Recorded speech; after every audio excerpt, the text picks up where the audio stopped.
Greetings, everyone, and welcome to another THRIVEcast. We're glad to have you here today. Hey, take a moment, hit that subscribe button, hit that little bell so you actually get notifications when we go live. We've got a great show today. It's going to be a lot of fun, maybe a little off color. Here's your advanced language warning. We might slip a few here and there. Just forewarning. This is a pretty passionate topic we're going to be talking about today. So hey, just wanted to give that for you. But hey, to get our calendar of events going on, make sure you go to thrive-it.com/ICS. Get that calendar into your calendar and never miss another thing we're doing. And we've got a lot of things coming up soon. Actually have another broadcast, a special event tomorrow with Doug Brown. It's gonna be a lot of fun. And we are going to be starting a new series in a couple of weeks where we are going to start mentoring people live on the air. So if that interests you, go ahead and send me an email at dj@thrive-it.com and we'll figure out a point to get you scheduled, and we'll have a easier way to do that soon. But that is something that we decided to do soon. So looking forward to that. But as just to get going here, let's bring on our co-host, Jeff Pitch. And yeah, there we go. Hey, Hey, look at that. Good morning, good afternoon, everybody. Whatever it is. Thanks for missing last week, but we've got this brand new little golden doodle puppy, less than 10 pounds, plays with our adult golden doodle that is 45 to 50 pounds. And yeah, that they got a little rough with each other. Had to take the little one into the vet. No problems in the end, but better safe than sorry. Yeah. That was quite interesting. But the little one does not know that she is the little one, so it's quite interesting watching those two play. Yeah, actually, I can say that about a lot of people I know. Anyway, it's not just a puppy thing. So true. So true. Awesome. Well, let's bring on our guest. Adam Bertram is a 20-plus year veteran of IT, like a lot of us around here. He's experienced online business and professional. He is a consultant, Microsoft MVP, does some great blogging. He's a trainer, published author, and just generally a content marketer for a lot of different tech companies. And let's bring on Adam, the Automator. And wow, hopefully that's not. Hey, hello. I'm going to hide Jeff for a second here. He's doing this weird thing on my screen. I'm not sure if that's coming across for anybody else, but let's try that again. He's doing this weird looping thing on my screen. I don't know what's going on with that, but it's good now. Looks okay to me. Yeah, awesome. Well, just before we begin, if anybody has any questions or comments, go ahead and say hi in the chat, and we'll put it up on the screen for you here, and we'll have a discussion. Just keep in mind that we have about a 30-second delay, and so that does happen. But yeah, let's put that. There we go. I knew I had a little prompt for that. So go ahead and make a comment, say hi. Make sure you hit that like button, all that kind of logistic stuff. We'll get that out of the way. But Adam, thanks for being on with us today. Tell us a bit about yourself, like where you're at today, and maybe we'll go into your early career. Sure. Well, today, as of today, I have made the bad decision of getting into stock tradings, and I've lost a lot of money today. But as of today, but in the overall, these days I'm working on a contract, doing a lot of PowerShell automation stuff like I usually do.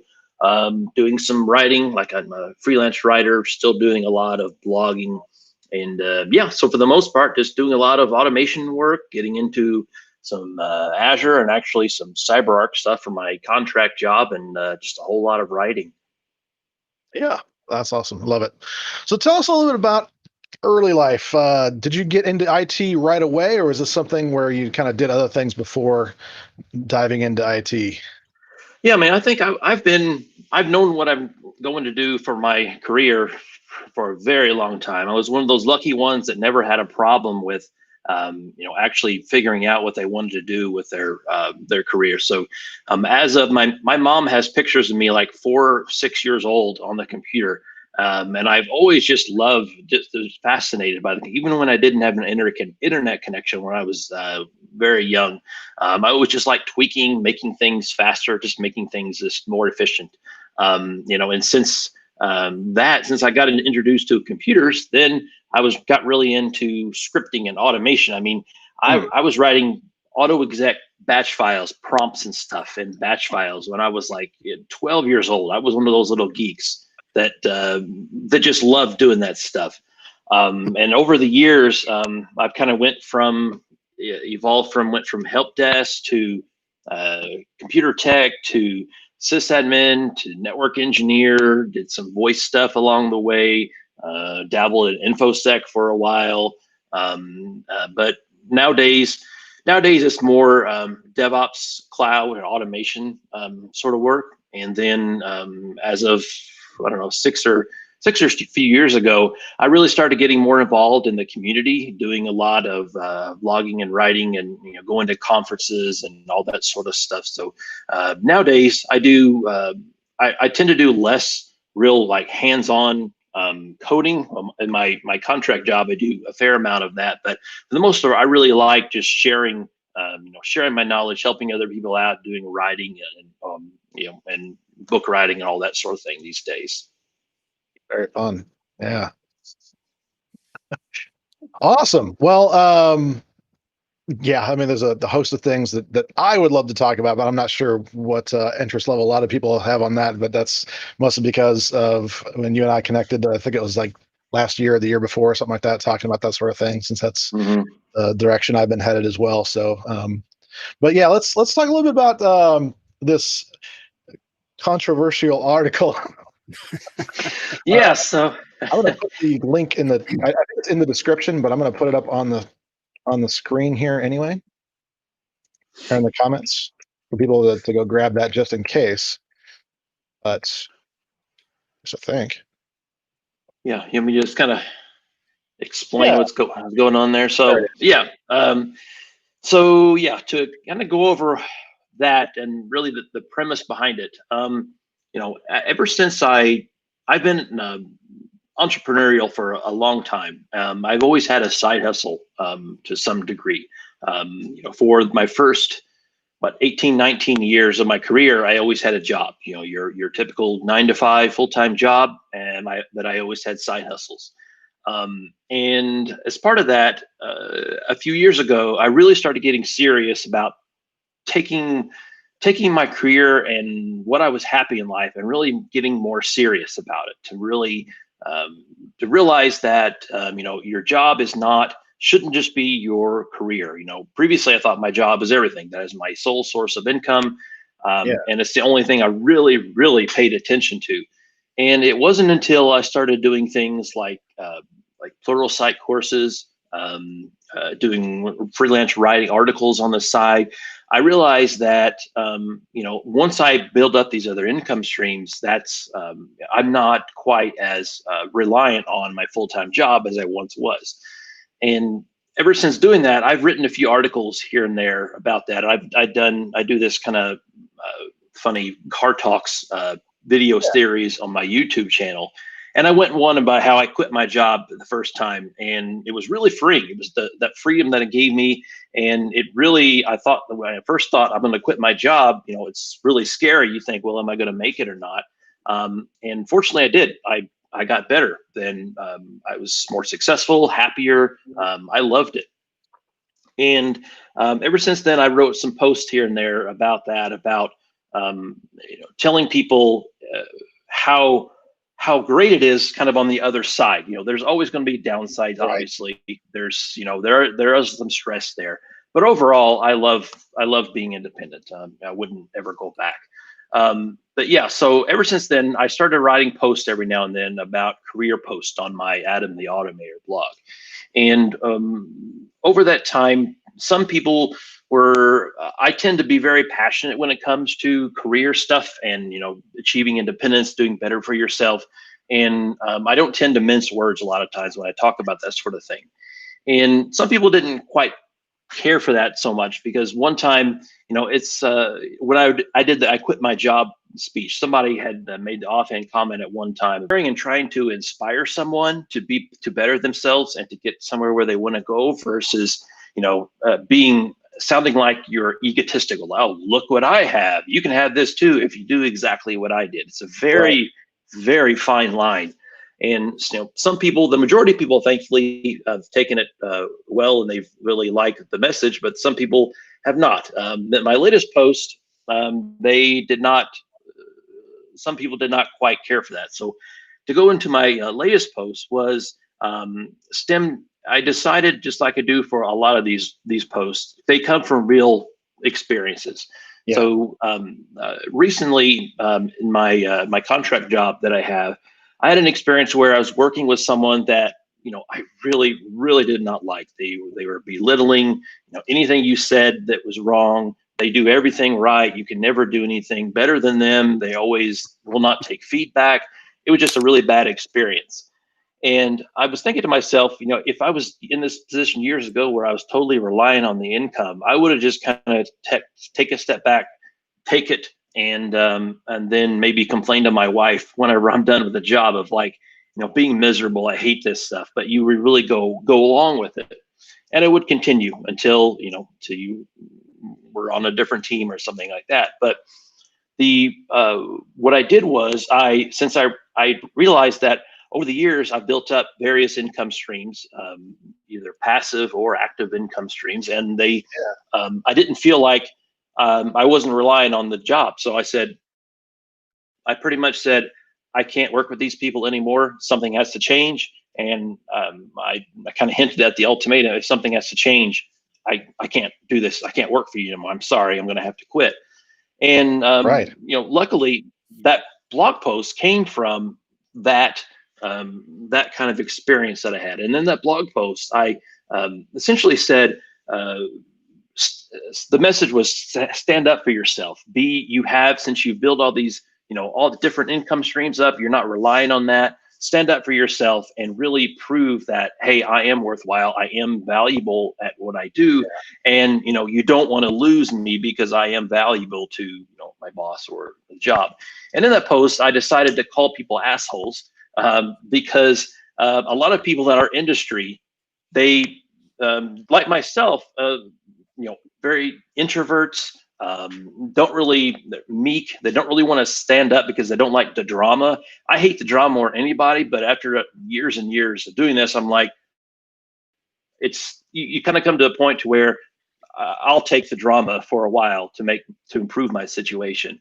And that was kind of the premise of that post that I had, was like, I had quit my job. I've built the income streams up, and so I'm not relying on one job. And I say, be an asshole if you have to. For the most part, I said, be an asshole to generate, to get to where you want to be in life. And a lot of people kind of took that negatively and literally, and they said they were trying to make me sound like, well, I was literally telling people to be assholes, which was completely not the premise. It was just kind of a label, a play on words, if you will. And part of that was I went over the concept of FU money. I was going to say it for you too, but it's the concept of FU money, which was perfect. It was a perfect representation of what I was talking about. John Goodman did on that post. John Goodman I put a YouTube link in there, and it was basically going, you want to work until you get to a level of FU where you have the amount of money and stability where you can say FU to anybody, to something that you don't want to do. And it was a good representation, I thought, of the kind of message that was coming across. But between the assholes word, telling you the assholes, dropping the F-bomb, I don't know how many times in that post, it initially didn't come out too well to some people. And it was kind of a battle of the two camps. People that like, oh, don't get offended. This is ridiculous, self-expression, and you're trying to censor Adam. And then you have the other camp of, they're getting offended. They don't like the words. They don't like, so eventually I subsided a little bit. I said, okay, fine. I'm just going to edit it, keep the same message, and hopefully it'll help a little bit more people. To some degree, there's a level of people need to be shocked out of their own complacency at times. Yeah, that was one of the premises that I said in Twitter. There was a big tweet threads about it. It's like, it was more of a shock. The reason I dropped the F-bomb and called people assholes so much is it's more of a shock factor. Like, whenever you, just like, Tony Robbins actually does, he drops the F-bomb constantly. If you hear him talk, it's all about just trying to get your attention. And that's what I was trying to do. Yeah.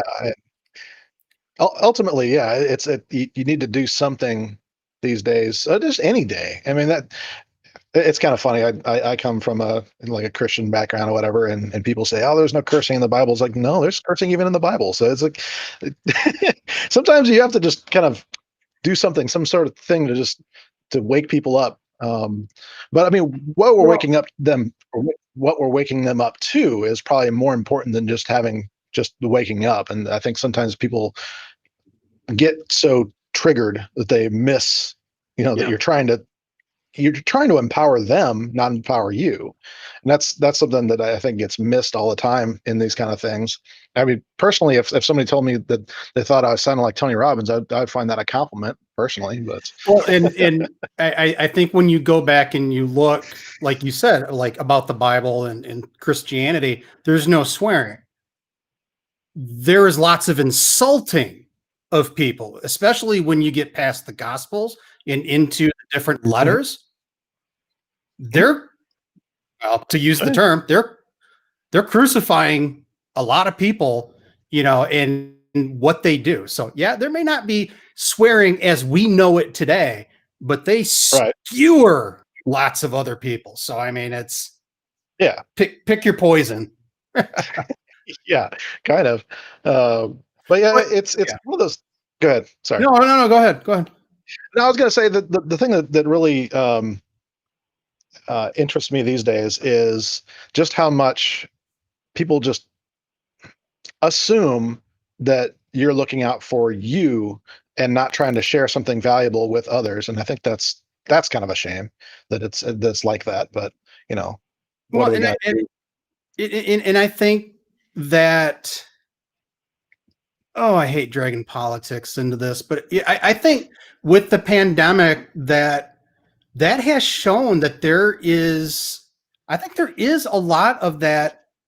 It's all about me, right? Mm-hmm. So those same people that, hey, it's my freedom, it's my this, it's my that, they're projecting that on everything that other people say.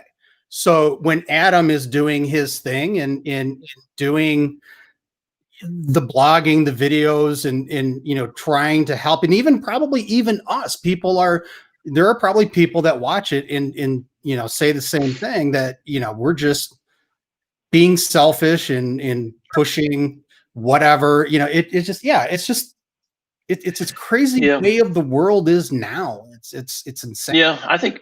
Plus, people in our industry, people don't like. I mean, me included. They don't like being sold to. They're very, very suspicious of. Well, why are you giving this to me for free? What do you want in return? Yeah. They're very.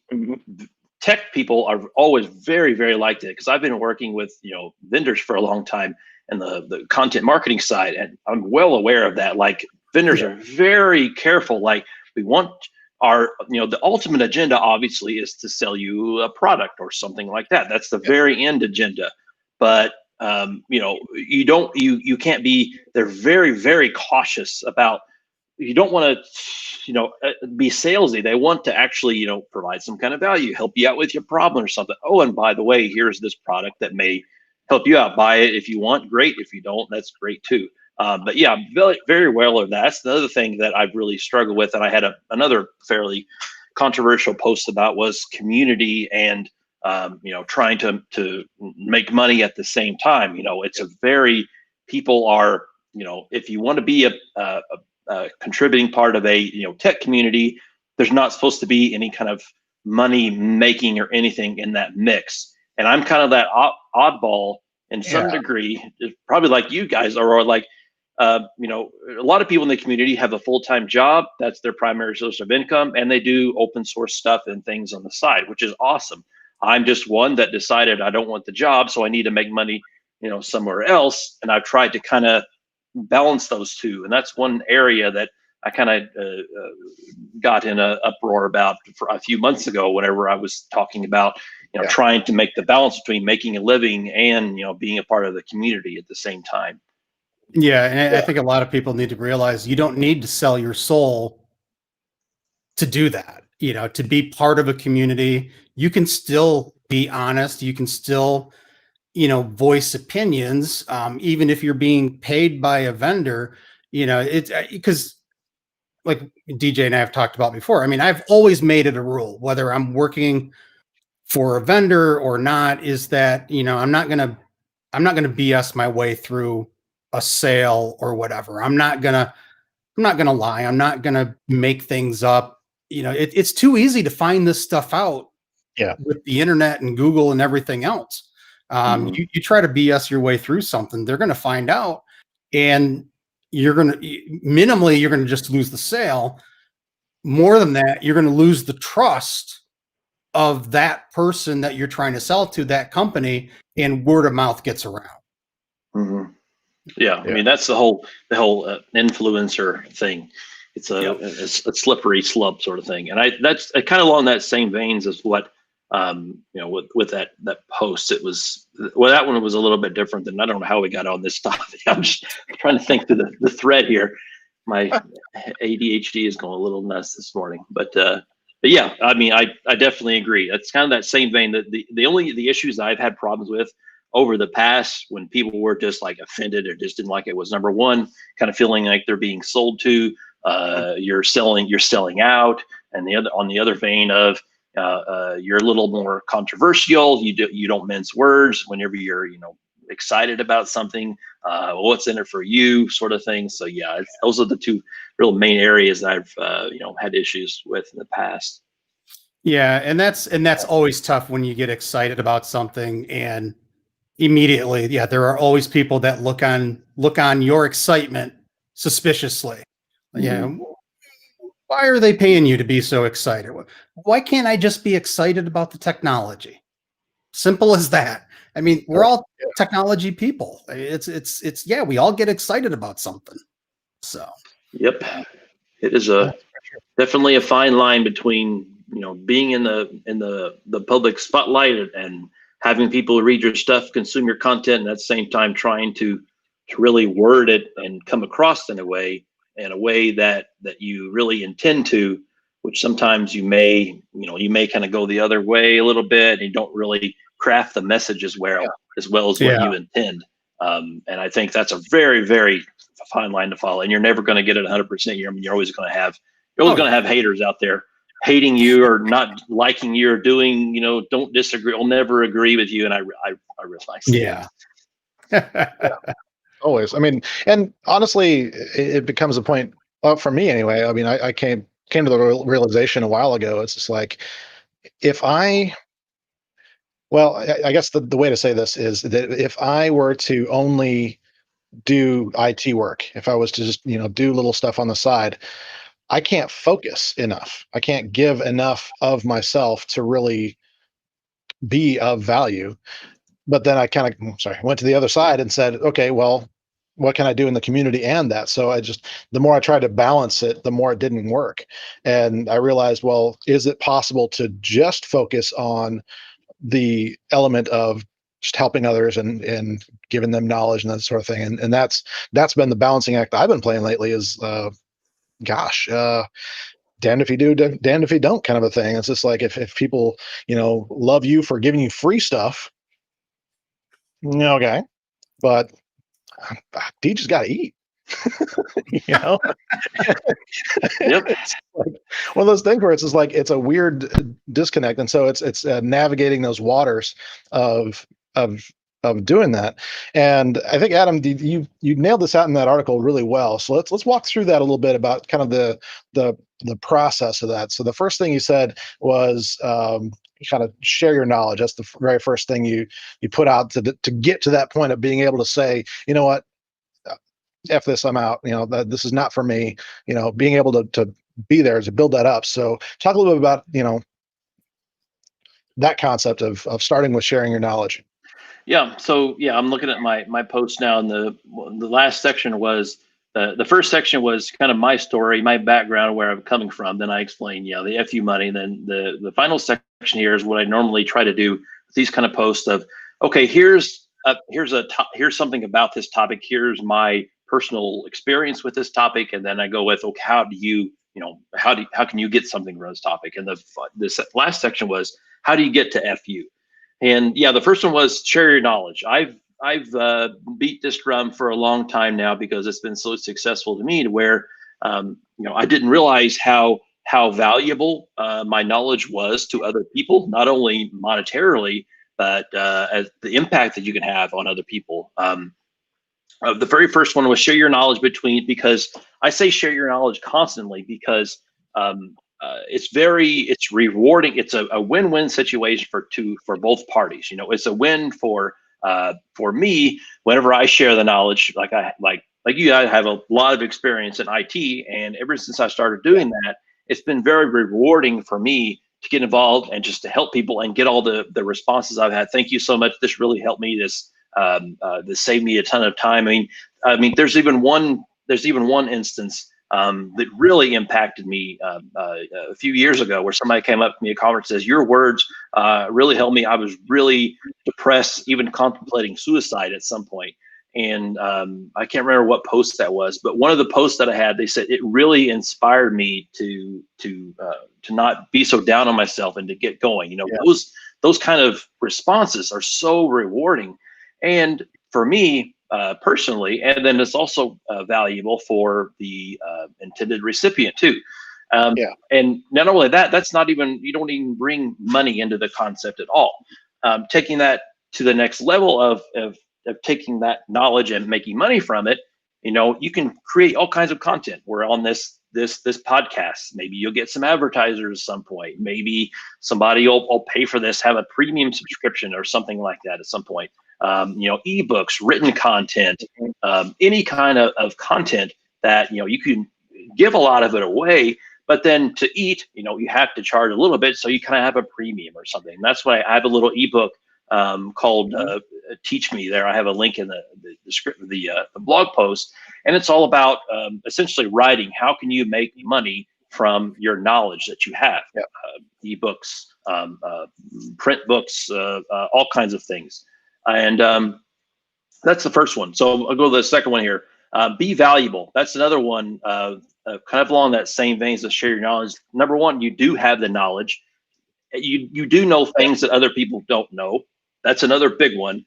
People think, oh, everybody already knows this. I'm just not gonna talk about it. I don't have. Nobody's gonna get anything out. They think themselves to death, and they just don't realize. And they realize that it's not how.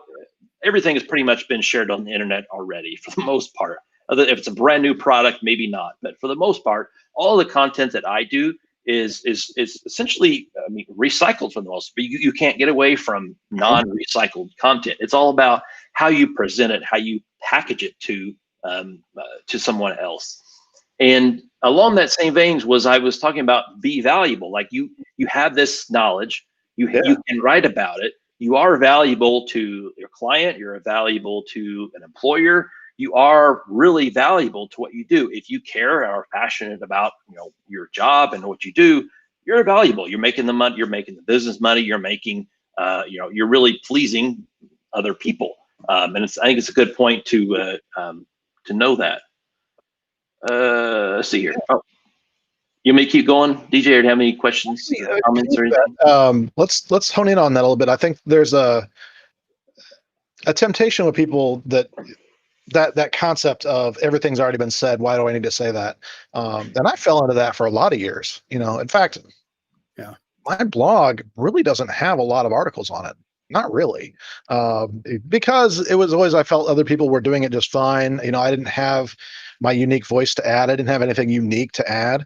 The honest truth is I've been a consultant for 10 years. What consultants do is generally implement what other people talk about. We're not really, innovation can be a little bit of a challenge for a consultant. A lot of times what we'd have to do is emulate before we innovate anything.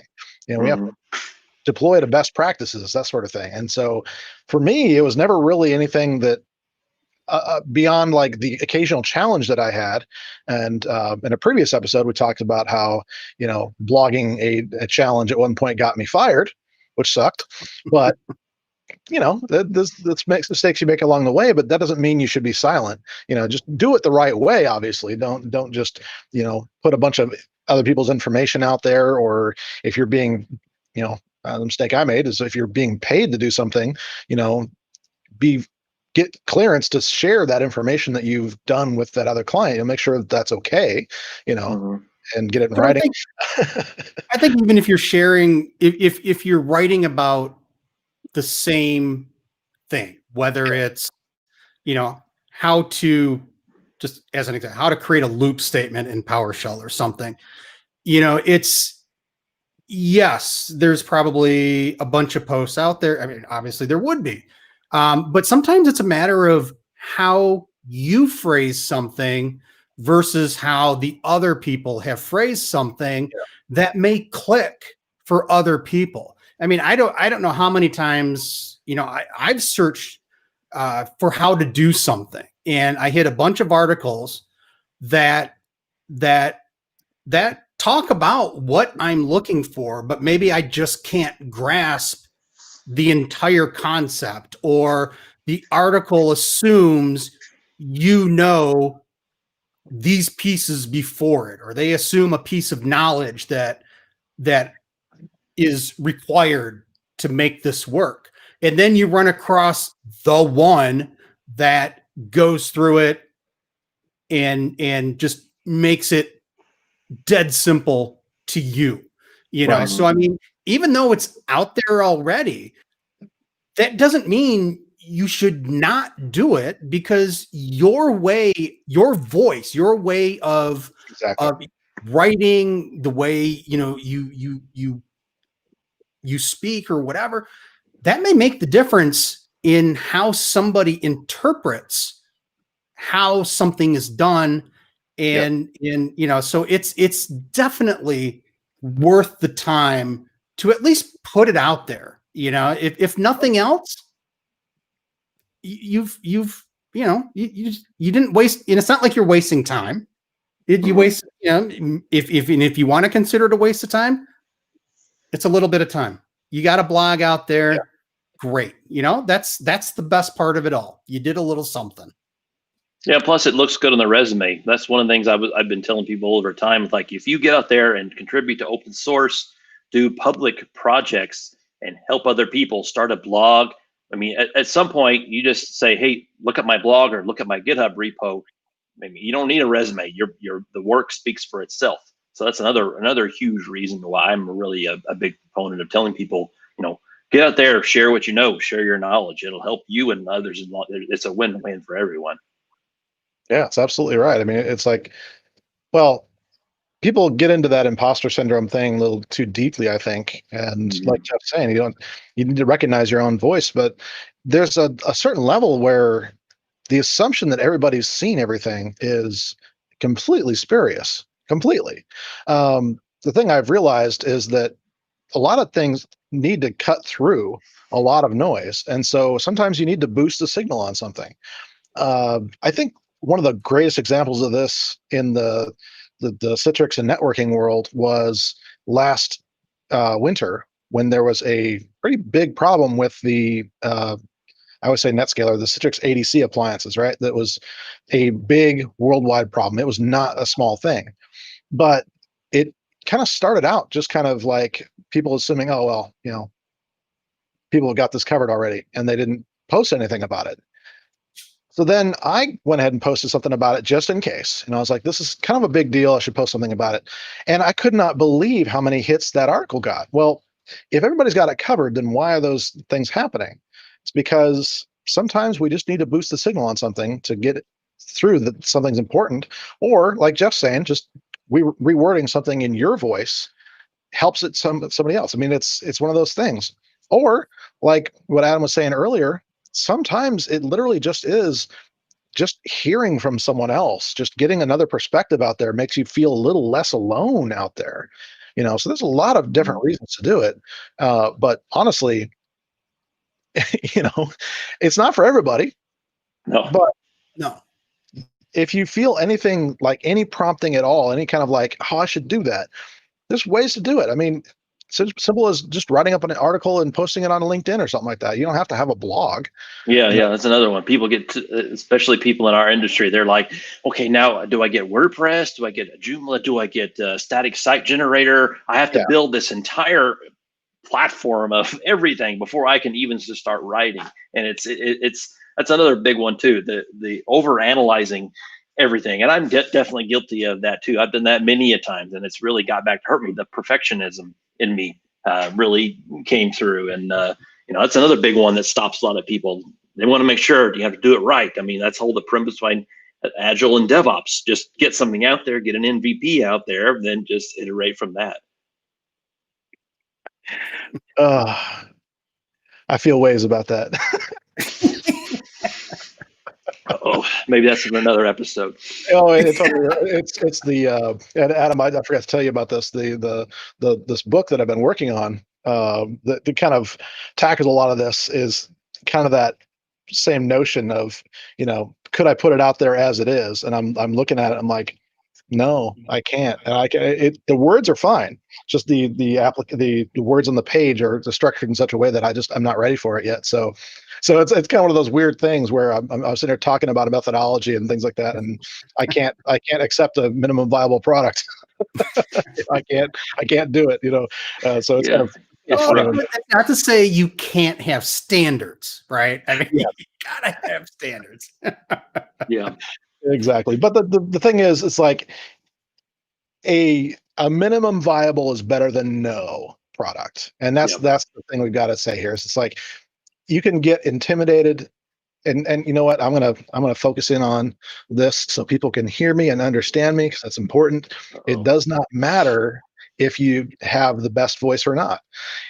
We get this thing in our head that people start out where they are now. We think that they just came out of the womb or something like that, a famous blogger or something like that, and you need to get this out of your head. It's not the way it goes. Sometimes we need to take time to develop our voices, and I'm still developing mine. I'm still, all this is working towards an end. I'm not even sure what it's going to be yet. But if that's you out there, I need you to understand that you still need to do this. You need to practice in public. You can't just have this thing where you just kind of magically appear and everybody loves you. It just does not work that way. And, if you don't hit that like button, I don't know what you're, I think I'm proving my point, but you will be super successful and be a millionaire. You just have to click. It's a magic thing. Hit that like button, and I become famous. Need validation. Click the like. But I think there's right. I think there's another point here too that goes that a lot of times we tend, like I said, we tend to try to be perfectionists. We tend to overthink, and sometimes you just got to make the leap. And it doesn't have to be a leap. Maybe it's just a little hop. You have to try to find out if you're good at something or not. And if you're going to, and it takes more than one try typically, so you got, if you want to try writing a blog, the first one is not going to be your best one. It's going to take a few tries, and then you can sit back and go, I really don't like doing this, and that's always and I think that's hard, like public speaking, sure, that's hard to try, but there are, user groups that you can be part of and things like that you can go to, give it a shot, see what happens, talk to different people. But, sometimes you just got to break out of your comfort zone to find out maybe you are really good at something you thought you wouldn't be.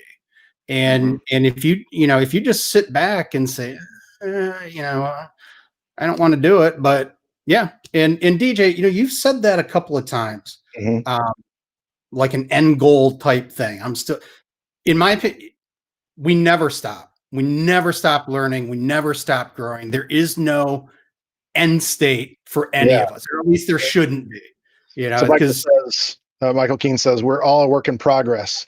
ABL, always be learning. That's Yeah. a key thing. And Everything changes. Everything, whether it's technology, whether it's marketing, whether it's it changes over time, and we need to be able to adjust. yeah, yeah. So just don't chase the likes. Just do it, put it out there. And I totally agree. And it's like I joke around with these things just to prompt people to do them. But the honest truth is, if there's not value, there's not value. And I kind of like that organic nature of, when people, people call you out on stuff or people find value in it, that's right there. That's saying you're connecting with somebody at some level, Mhm. and it doesn't matter if the reality is, I believe firmly that in order to grow, we have to be in discomfort. In other words, we have to be offended to grow. Otherwise, we're not going to get anywhere. We have to break out of something and challenge what we have in order to grow. That's just, we see that in nature all the time. You see all these, various systems that are out there, and we're no different. We have to be broken out of that comfort zone in order to be doing that. So if it's writing blog articles, if it's doing like what we're doing, we're going to be, like I said, we're going to be inviting people to come on and be mentored right here live on the show in a couple of weeks here. So it's this little things like that you can do to um, contribute by being contributed to. And this is something that I do in my coaching groups a lot, is that I will basically just stand someone up, and Adam, you've been through a little bit of this with me on occasion. It's like that hot seat concept where you put somebody on and say, okay, we're going to work on what you are challenged with right now, and it's a collective effort, but the other people are learning just as much as the person on the hot seat is. And it's a fantastic, so there's ways to do that even without like contributing, like traditional ways we do it. In fact, I would say that sometimes these non-traditional ways of contributing are even more powerful. And so it's even more intense for people when you can find a different way to do it. Yeah. Mhm. So let's talk a little bit about I love what you talk about in the article is a concept that a lot of times people that are in traditional jobs don't always get. But it seems like a lot of people that have been in any kind of sales or advocacy kind of work get immediately, because they recognize how much the income can fluctuate. And especially if you are looking at a consulting career, this is something that I absolutely love, because it's something I adopted way too late. And that is the idea of building income streams instead of just having a single source. So tell us a little bit about that. Obviously, there's some in the article, but walk us through a little bit about your journey with all that. Yeah, so income streams is by far and away the most important topic for my career and my life, essentially, because like I was saying before, whenever I had one income stream, it's just kind of like going back into the stock market and investing.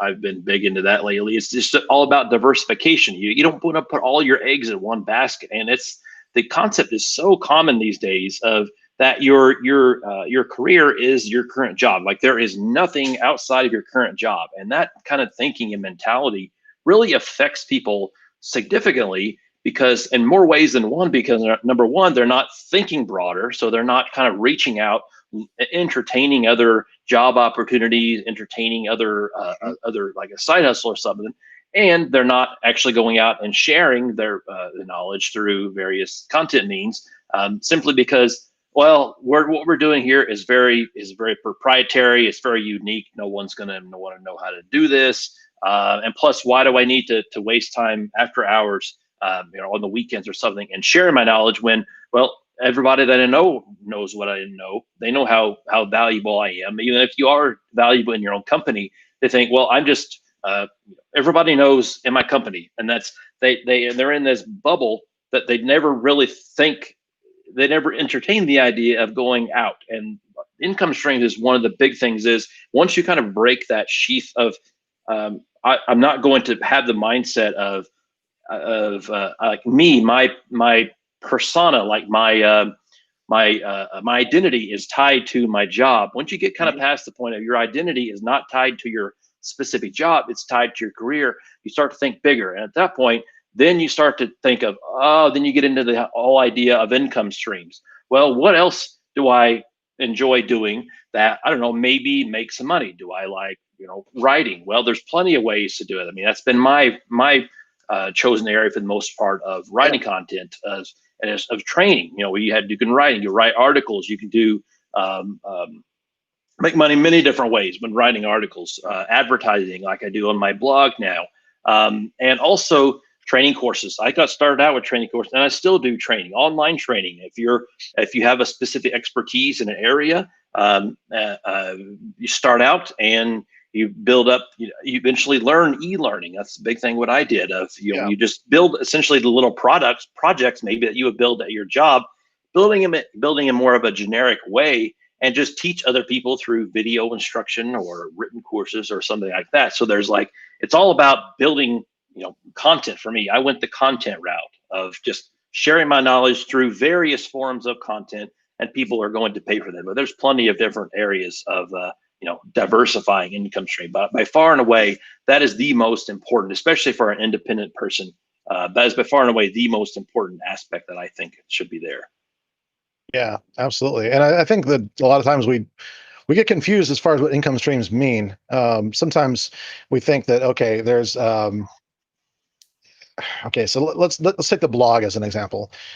People talk about making money with a blog, and it's easy to get into this trap of replacing an income with money from a blog, which is darn near impossible in and of itself. I mean, your blog has to be immensely popular, millions of views, to replace what you could do with income, as far as like if you were consulting work or whatever, to replace that. So we tend to think in terms of like, okay, I'm going to do this one thing because I've always done this one thing. I always just work. And so I have this one thing that I do. And so if I get into blogging, I'm just going to do that one thing, and it'll magically replace my income. And that's not the way this works. The way this is like, we need to have multiple different pieces building us up to the point where we're sustaining. And it's and I can go in, I can do a little bit of that, especially with my blog. So with the blog, I started out nothing, no ads or anything. Eventually that just kind of built up over time. And I tend to disagree with you though, DJ, about replacing your income, because now that I've been building it more and more and more and more content, I'm making more just on my blog than I used to make at my well over more than what I used to make in my full-time job. So it's like, it's definitely a possibility. I don't have millions. Oh yeah, I'm saying don't start there. Definitely don't. It took 5-6 years to get to that point. But yeah, I definitely agree with you. Start out with not the intention of making money. Just start out with just sharing your knowledge, getting it writing, and just get the ball rolling. I always think of like a snowball. I've been pushing the snowball up the hill for a very long time, and now it's starting to crest, and it's much easier now at this point. Now that I've built up all these income streams, it's easier just to kind of push it over, and now it kind of goes by itself somewhat. So yeah, definitely years of work, but it's one of the most fulfilling things in my career I've done. Yeah, and then I mean, obviously, just things that are more advanced, like doing courses, which is something that we're getting into as well, as far as like, okay, well, we have all this, what good is all this knowledge in my head if I don't put it out there? And you find the various ways that people want to learn from you. And one of those ways is things like electronic courses. And there's various methods for that, and there's ways to be trained on that. In fact, if people want to learn more, they can just email me at dj@thrive-it.com. There's a thing coming up here soon. It's going to be a training program, but I won't bother with all that kind of stuff here. But there's always a way, is the thing, is that there's always a way to build these multiple little things. But at the same time, you got to set your expectations right if that's what you want to do to maintain a thing. And I think that's where getting into this final thing, it really has to be the right mindset. And so talking about the job not being your career, talk about that confusion a little bit. And like, where do people just get stuck into this mindset of, well, I have a career, it's my job, that sort of thing. I think it's been instilled in the huge majority of us. I mean, ever since birth. I mean, whenever I was, whenever I was a kid, it was just assumed you're going to go to college, you're going to get a job, and you're going to be at a job until you retire and get the golden watch. It was just my, you grow up with it, and it's just kind of your path, and it's just what you expect. If you're not really, you're not introduced to entrepreneurs, anybody that's quote unquote a hustler that has different side hustles, like you don't really know. I don't know how I ended up in the point where I am, because my entire family, all of my family and friends, everybody is part of that, where you get the job and you go up. I was excited to get the 3% raise every year. Oh, I got 5% this year. And you think, well, that's just going to be my career and my life. And if that's my career and my life, my job is my career at this point. And it wasn't until, to be honest with you, it wasn't until I started on Twitter, where I started seeing, hey, I know this guy. He did this Pluralsight course, and I thought, I know more than this guy. I could do this thing. That's what I was thinking. Like, if he's doing that, I kind of that mentality. I know more than he does. Oh, he's teaching people the wrong way, and I was starting to get that wanted to prove somebody wrong. Of like, if he can do that, I can do that. So then I started my Pluralsight course, and it kind of went on and snowballed from there. And that's when I got the broader picture of, oh, okay. When I first got my first royalty payment through Pluralsight, I'm like, oh, well, wow, this is actually a pretty good income. And then that light bulb comes on. You think, oh, I don't actually, my job, I just made this on the side. And that kind of inspired me to keep going and to diversify and get bigger. And at that point, it really realized this is definitely the way to go.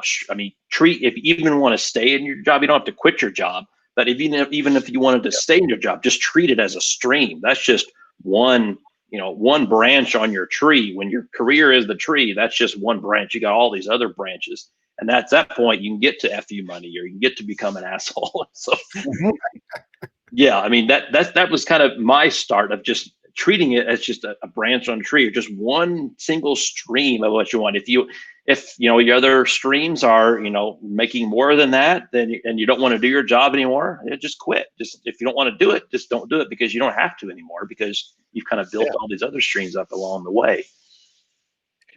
And I think, there's a couple of things I could say about that too. The first one I'll say about that is always be willing to invest in yourself.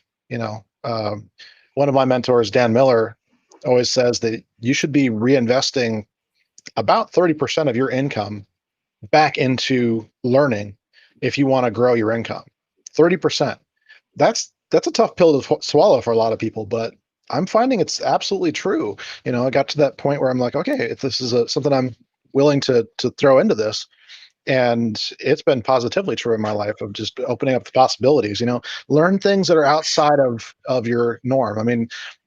Sure. Well, you can learn the technology, but the technology moves so fast that it's pretty much a constant investment if that's going to be your thing. You have to constantly reinvest in learning more, or you're going to be left behind.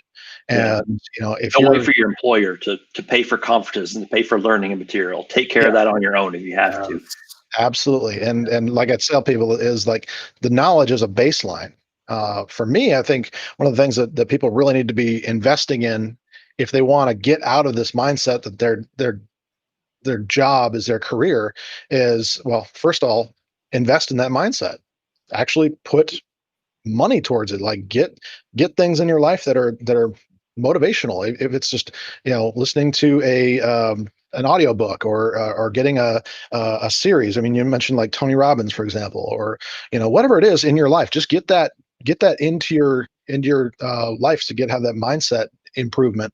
The other thing is methodology, which is obviously applying what you know and what you believe into a practical thing that actually is real work. That's really how you achieve better things and make an actual career instead of a job. Get to where you want to be as far as the work goes. And the other thing is mentoring.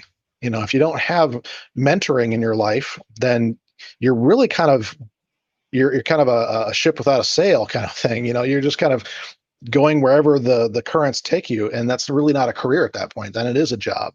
And so in order to make a career, you really have to kind of detach your daily work and say, this is my strategy overall. I'm heading this way, and if something takes me the other way, I need to correct that course. And you're only going to do that if you have a mentor or something like that you're working with to say, no, this is what that looks like, and really get that down. So yeah, it's super important, super important. Yeah, I'm kind of going with that along that same vein. I'm kind of starting a different path, and lately of stock trading. I've kind of mentioned that on the side. Like, it's completely different. I've never done it before. Completely foreign to me, and I'm starting to feel like it's that original uncomfortable feeling of not knowing what I'm doing. Unfortunately, losing a lot of money, and this Yeah. and that trading is definitely a different beast, other than learning how to write PowerShell code or something like that. But it's that same kind of feeling, that uncomfortable feeling of like, am I good at this? No, I don't want to do it anymore. Oh, but I enjoy it.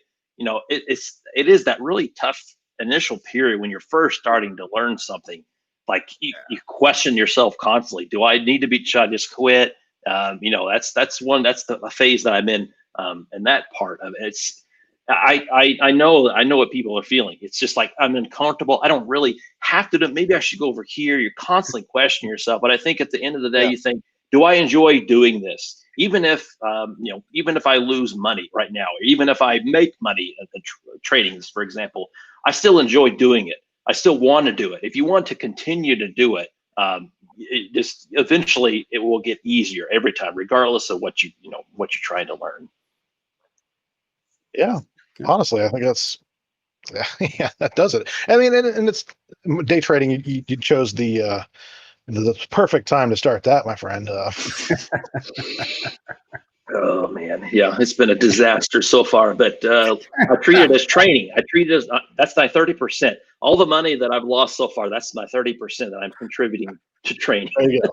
There you go. And there's other things too. Like, I know a lot of people that I know that have made a living either in consulting or whatever. They set aside a chunk to reinvest in themselves down the line, and just invest in other streams of income. A lot of these folks that I know, especially in sales, I find this is very true, will do like real estate, things like that, investing in real estate and renting out properties. We had Douglas on a few weeks ago, and he has a restaurant and things like that. There's various ways to diversify your income as well. But if you don't embrace the possibility that you can have more than one income stream, then that's really not going to be a reality for you. But if you don't unlock that passion, you're kind of stuck. I want to reply. I can't write a tweet. Michael Keenan, the tweet, a former NYSE floor trader. Hit me up on Twitter, please, as I can't reply to you. there might be my next mentor. We'll see. There we go. So Michael's willing to be our mentor for stock trading. So then I'm sure he'll have all sorts of interesting things. So just hit up Adam here on Twitter. It's at a Bertram. It's ADBERTRAM. So you never know. Maybe I'll be on one of these. Maybe I'll be one of these podcasts a few years from now, preaching the same thing again.